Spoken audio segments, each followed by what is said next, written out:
Le dernier jour avant les grandes vacances, on est obligé de se taper une heure de colle en plus. Si on se cassait d'ici. Et on avait eu l'idée d'écrire un scénario destiné aux Américains, qui racontait un épisode fictif de la jeunesse de Stephen King, totalement inventé, où on le suivait le temps d'un été avec ses potes et dans une suite d'événements qui allaient faire plus ou moins de lui l'écrivain qu'il était devenu.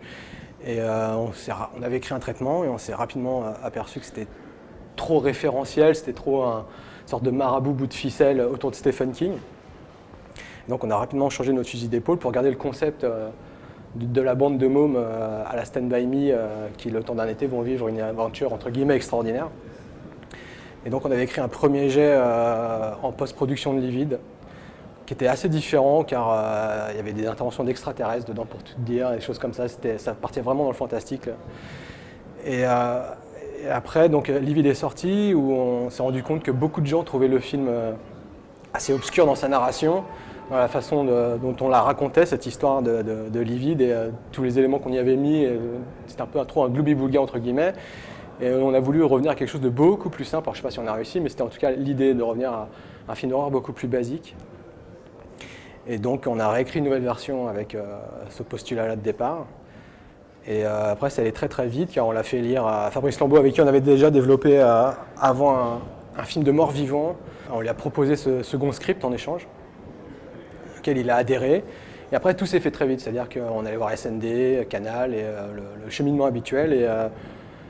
Et on a mis à peu près, entre le moment de l'écriture et le tournage, 2 ans, ce qui est relativement court pour ce genre de film, tu vois, qui se monte quand même financièrement difficilement, quoi. Non, en tant que réalisateur, je les connais que de nom, en fait.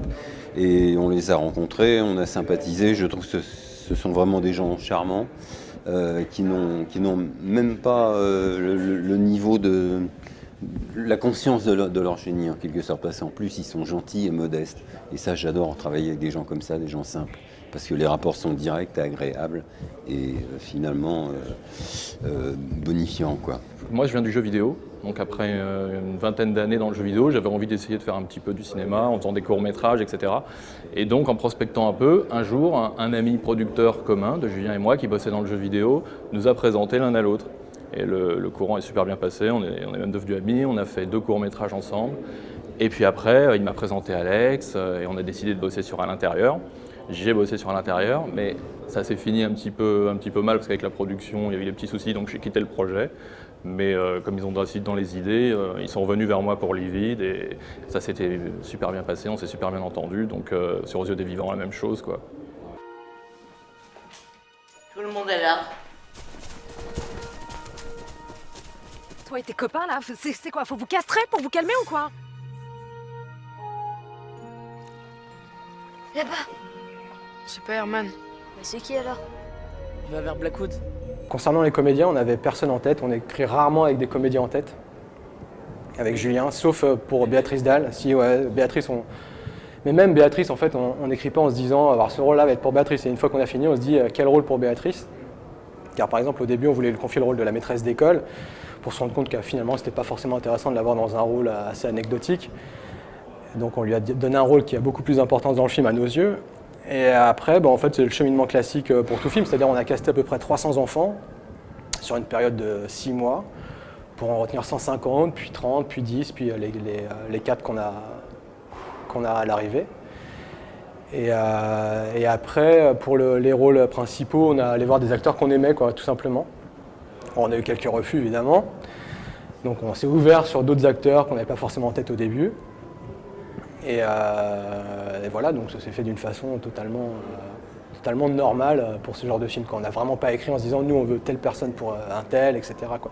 À la rigueur, le seul acteur, j'ai envie de te dire, qu'on avait vraiment en tête, c'était pour le rôle du méchant, donc qui est joué par Fabien Gégoudez à l'arrivée. Et nous, on voulait à la base Niobe Artkind, qui est un acteur italien, qu'on avait vu dans Shadow de Federico Zampiglione, qui est un acteur physique assez incroyable. Mais on n'a jamais réussi à le contacter, c'est-à-dire introuvable.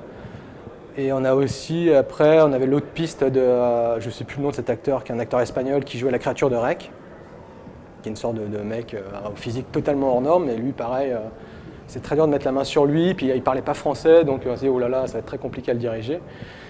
Et donc on s'est tourné après vers Fabien, quoi, qui était une connaissance en fait d'un de nos producteurs qui nous dit mais attendez, moi je connais quelqu'un qui a vraiment un physique assez particulier, hors norme et qui pourrait convenir, quoi. La rencontre a été assez speed, si je puis dire, puisque en fait je suis arrivé direct à une répète cascade avec Alex, et donc on est rentré dans le vif du sujet très, très rapidement. Voilà, donc on a attaqué direct une scène, enfin la scène de combat dans la maison, qu'on voit aux 2 tiers du film, voilà, qui est la plus dure, et en fait voilà, c'était un petit peu le test, voir si j'allais tenir le choc à ce moment-là.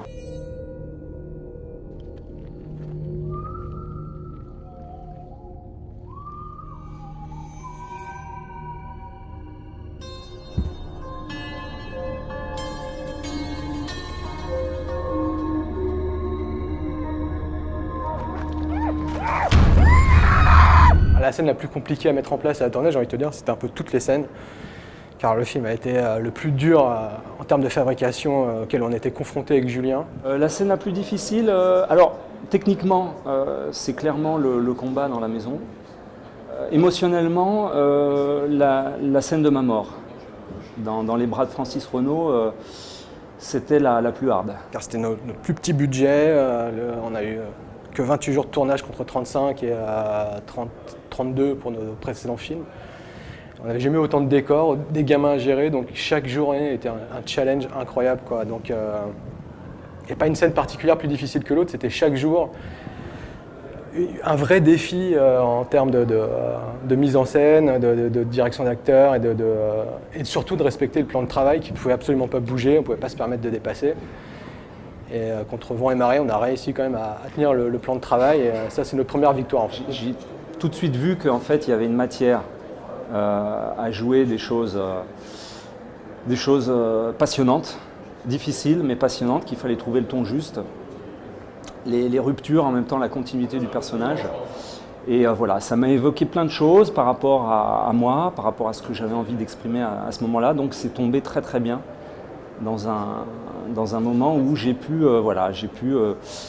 tirer plein de ficelles en fait pour construire ce rôle.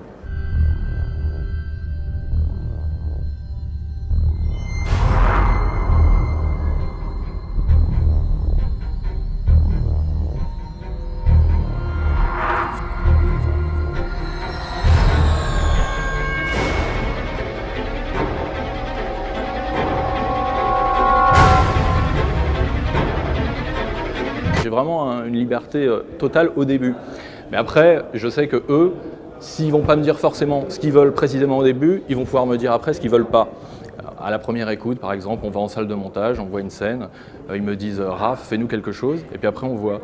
Et des fois, c'est pas du tout ça, on n'est pas du tout forcément sur la même longueur d'onde tout de suite, et puis on discute de la scène, et hop, ça va, et tout roule, quoi. Mais c'est aussi simple que ça. Mais c'est vrai que j'ai une très grande liberté, ils me laissent vraiment carte blanche, et après, évidemment, ils me redirigent, ils me drive un petit peu, quoi, c'est normal. Alors moi j'ai déjà dit que c'était des gens gentils et qui pour se défouler un peu faisaient des films méchants.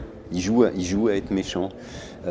Donc ils ont la distanciation nécessaire à ce cinéma qui nous surprend, qui nous agresse, qui est gratuit, avec des moments d'horreur qui rappellent un peu les bons moments de Sam Raimi, de La Colline à des yeux, de Massacre à la tronçonneuse, de tous ces films à la fois distanciés et prenants, parce que dans leur œuvre, il y a à la fois de l'humour, du suspense, de l'horreur.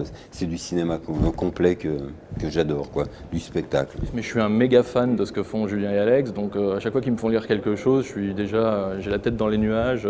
Bon, évidemment, il y a toujours des défauts, ça on en est conscient, mais je pense qu'ils ont quelque chose, ils ont développé un univers avec des thématiques super passionnantes, et c'est vraiment un truc génial pour un compositeur, parce qu'ils vont dans l'extrême, et quand tu vas dans l'extrême pour un compositeur, ça te permet d'expérimenter des choses, et donc d'essayer de te dépasser, etc. Donc c'est passionnant de bosser avec eux. Je pense que je suis super bien tombé. tombé pour mes 2 premiers longs de travailler avec Julien et Alex, quoi. C'est vraiment, enfin moi j'adore. C'est qu'on a très envie de travailler. D'ailleurs, on a déjà fait d'autres choses depuis, et on va encore en faire d'autres, parce que Maury, Bustillo, Dalle, Béatrice, et Métaluna Production, c'est une affaire d'amour. Voilà, je vous le dis franchement.